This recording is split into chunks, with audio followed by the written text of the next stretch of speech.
Hello বন্ধুরা, আজ আমি তোমাদের কাছে নতুন একটা রেসিপি নিয়ে এসেছি। আজ আমি রুই মাছ রান্না করে তোমাদেরকে দেখাবো। এই রুই মাছ রান্না করতে দেখো আমার কি কি লাগছে, তোমাদেরকে দেখো দেখিয়ে দিচ্ছি। এখানে দেখো আমি রুই মাছ নিয়েছি, ধনেপাতা রয়েছে, পেঁয়াজ কুচি রয়েছে, রসুন রয়েছে, লাল লঙ্কার গুঁড়ো রয়েছে, ধনে গুঁড়ো রয়েছে, আদা রয়েছে।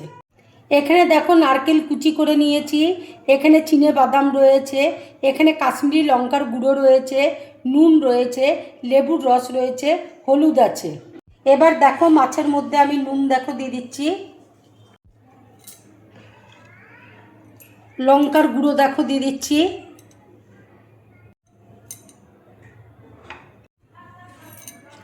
হলুদ দেখো দিয়ে দিচ্ছি, লেবুর রস দেখো দিয়ে দিচ্ছি। এবার দেখো সব একসাথে আমি মাখিয়ে নিচ্ছি, মেখে আমি 10 মিনিট দেখো ম্যারিনেট করে রেখে দেবো।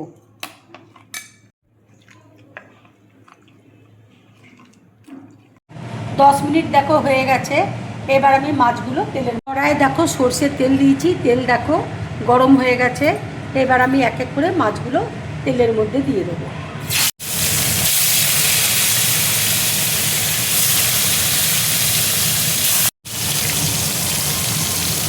ফ্রাই প্যানে দেখো তেল দিয়েছি, তেল দেখো গরম হয়ে গেছে। এবার আমি বাদামটা দেখো দিয়ে দিচ্ছি।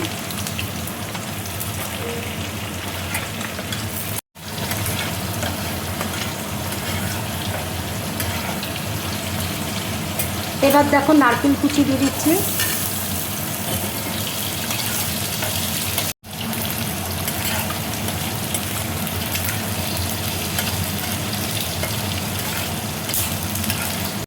আদা দেখো দিয়ে দিচ্ছি,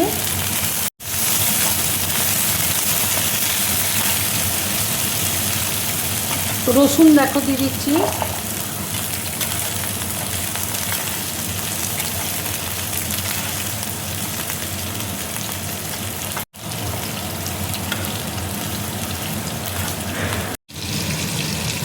এবার দেখো পেঁয়াজ কুচি দিয়ে দিচ্ছি,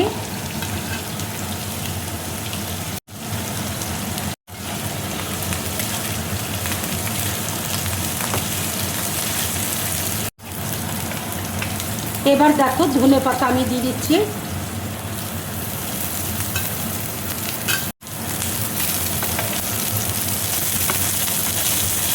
ভাজা দেখো হয়ে গেছে। ঠান্ডা হলে আমি মিক্সিতে পেস্ট করে নেব, তোমরা ইচ্ছে করলে শিলেও বাটতে পারো, শিলে বাটলে আরও বেশি ভালো হয় খেতে। মাছটা দেখো ভাজা হয়ে গেছে, এবার আমি তুলে নিচ্ছি। ঠান্ডা দেখো হয়ে গেছে, এবার আমি মিক্সিতে দেখো বেটে নেব।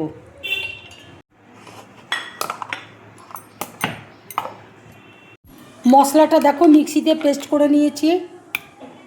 মাছ ভাজার তেলেই দেখো এবার আমি বাটা মশলাটা দেখো দিয়ে দিচ্ছি।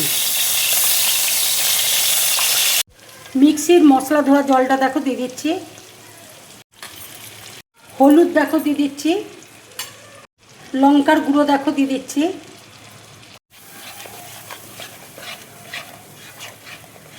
ধনে গুঁড়ো দেখো দিয়ে দিচ্ছি।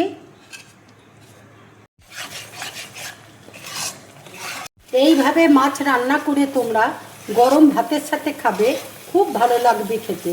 আর তোমরা কিন্তু বেশি করে করে কমেন্টস করো, তাহলে আমার কিন্তু খুব ভালো লাগবে, তাহলে আমি বুঝতে পারবো আমি রান্নাগুলো কেমন করছি। আন্দাজ মতো দেখো নুন দিয়ে দিচ্ছি, ভালো করে দেখো মশলাটা কষিয়ে নেবো, তারপর আমি জল দেবো।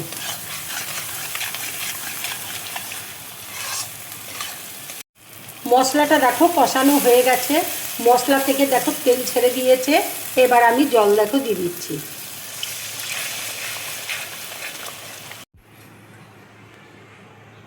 ঝোল দেখো ফুটছে, এবার মাছগুলো আমি দিয়ে দেবো।